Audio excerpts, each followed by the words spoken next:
Et on accueille tout de suite l'un de nos invités, c'est vous, Jean-Loup Saman. Bonjour à vous.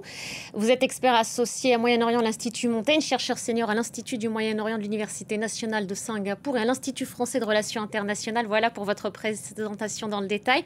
Jean-Loup Saman, face aux détails qu'on vient d'avoir en image autour de cette opération de grande ampleur, inédite, est-ce qu'on peut considérer aujourd'hui qu'une ligne rouge a été franchie par Israël ? Oui, c'est une ligne rouge, on pourrait dire en termes d'escalade, dans le sens où c'est sans précédent, en tout cas entre Israël et l'Iran. C'est sans commune mesure avec ce qu'on a pu voir l'année dernière, en avril et en octobre, où d'une certaine façon les opérations étaient beaucoup plus limitées. Ici, on a, disons, à la fois le ciblage du programme nucléaire, mais aussi le cœur du régime iranien. Donc il y a une dimension une volonté de déstabilisation, peut-être voire même de ce qu'on pourrait dire de déclencher un soulèvement au sein de l'Iran qui jusqu'ici était inédit. Et à quel degré la menace était tangible? Parce que Israël, en expliquant cette opération, se justifie en attestant que l'Iran était toute proche de se doter de l'arme nucléaire et de menacer ainsi son existence. Est-ce que c'est vrai? Alors ça, c'est et ce sera l'objet de nombreux débats dans les mois et les années qui vont venir, dans le sens où ce que les Israéliens, le gouvernement dit aujourd'hui, c'est que les Iraniens étaient capables d'assembler une arme nucléaire dans les quelques jours qui viennent. Je crois ils ont dit une douzaine de jours.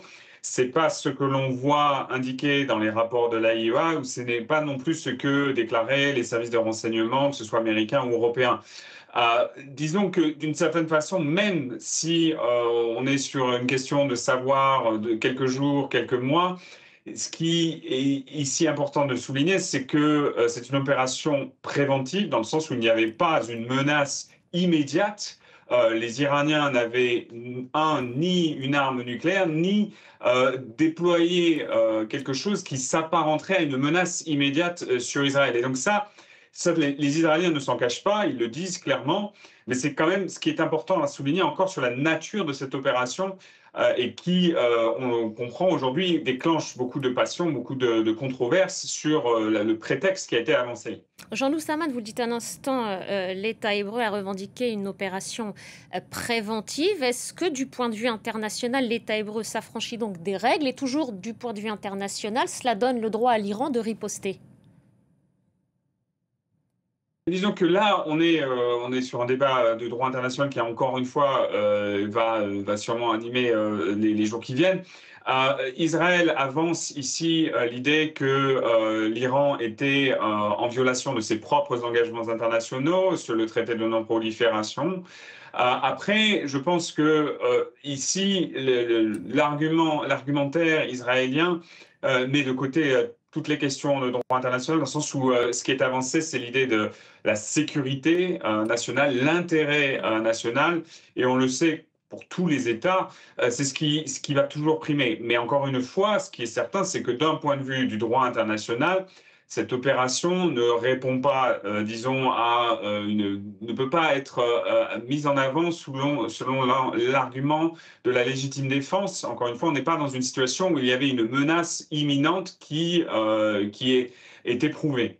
Et quand la République islamique menace donc de frapper très fort et de châtier l'ennemi, je la cite encore une fois, est-ce qu'on s'engage selon vous vers une guerre de longue durée? Est-ce que ce sera éclair et avec quelles précautions faut-il lire ces déclarations? Est-ce que ce sont des mots très durs et un discours seulement, ou est-ce que la riposte sera vraiment très sévère? Il y a plusieurs choses. La première, c'est que le régime est quasiment obligé vis-à-vis de sa population d'avoir des mots aussi durs, parce que c'est une humiliation. Il faut quand même rappeler que c'est un régime autoritaire qui ne peut rester au pouvoir que s'il projette une image forte, et c'est une image extrêmement faible aujourd'hui, comme depuis 2 ans, avec toutes ces opérations qu'on a pu voir.